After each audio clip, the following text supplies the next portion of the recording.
I'm speaking today with Dr. Janet Hall, and Dr. Janet is a clinical psychologist and has a broad range of interest, and one area of particular interest to her is that of children who might have been affected by the bushfire traumas.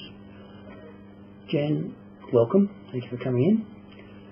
What problems would you expect to arise with children affected by the bushfire? Well, Ray, I mean, this is a great devastation for our community and on all levels, but for children, we're particularly worried about how they'll deal with the grief, the loss of everything perhaps in their world, and the fear.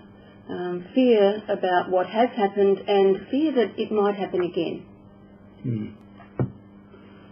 How might these problems manifest themselves? Well, children are quite transparent in how they are affected by grief and fear. And the sorts of things that they will show or indicate are things like babyish reversals, that they might bite their nails, wet the bed, have difficulty sleeping, not want to sleep alone. They'll be clingy, they may cry a lot. And then there are some kids who will become very aggressive. So it's not just the babyish fearful signs. You have to watch out for kids who start to have tantrums and start being very demanding. And they just need a cuddle sometimes to settle them down. What then would be the signs that adults should be on the lookout for? So the signs that adults should be looking out for is virtually any change in your child. If you had a quiet child before, and the child's starting to act out, well, that's a sign of something serious, and vice versa. You'll know if they're clingy and they're dependent, and if they're not talking, or even if they're talking too much sometimes. It is a natural thing that people will try to act as if everything's normal when something really bad happens. And children are sometimes modelling their adults who may be doing that. Yeah. And so, as adults, you need to be able to model that, it's not over with, that you are suffering and that it's okay to talk about it.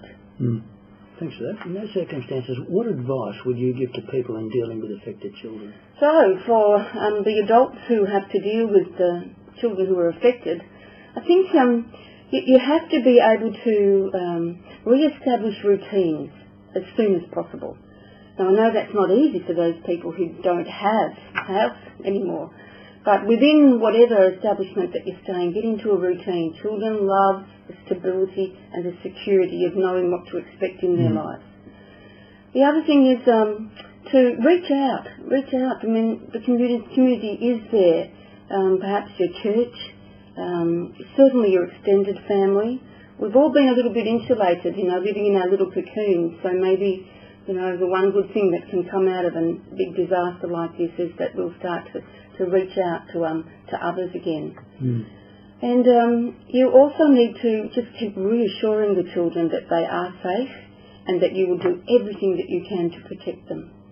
I think they're very good points. An important question at the end for us all is, are there any support services where people can get help with these matters? So, for support services, well, there's, first I think would be the teachers in the schools. Your teacher knows your child better than most anybody. And so if you have any concerns or if you just want to find out how your child's reacting out there in the big world, go chat to the teacher. And the other thing, of course, is to go see a psychologist like me. Fortunately, Medicare now will cover all your expenses. You need to take the child to the GP and get what's called a mental health plan. And if you need to, ring around, but I'm sure I know that there are 500 psychologists who volunteered their services, and the Medicare plan should cover that too. So, go very local to your teacher. Your GP is a great resource, and get a referral to a psychologist.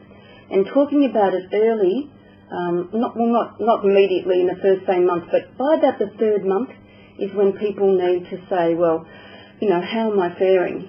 How do I make sense of all of this? How do I cope? Because the first 3 months is often just shock. But around about 3 months, you know, and grandparents should be encouraging their children to take their children to see somebody and help them debrief. Well, thanks, Jen. That was great, and it was really kind of you to come in and talk with us today. I'm My sure pleasure. seniors will really value it. Thank you.